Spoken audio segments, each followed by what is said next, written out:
La fréquence des violences basées sur le genre grimpe en flèche en Guinée.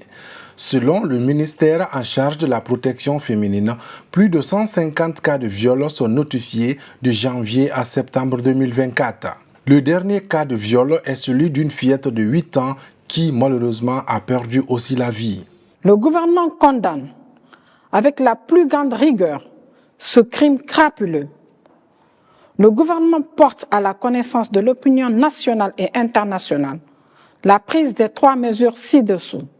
La saisine du procureur de la République près le tribunal de première instance de Breka et l'ouverture d'une enquête pour arrêter et traduire devant la juridiction compétente les responsables de cette infraction criminelle. Le durcissement de la politique pénale afin qu'aucune circonstance atténuante ne soit acceptée par les tribunaux en faveur des présumés auteurs et complices de viol. L'intensification d'actions de sensibilisation en vue d'une plus grande diffusion des dispositions légales et réglementaires sur les viols.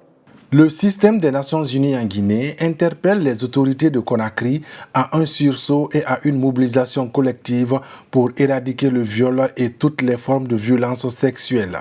Des efforts sont fournis par le gouvernement à travers les services compétents pour lutter contre les violences basées sur le genre.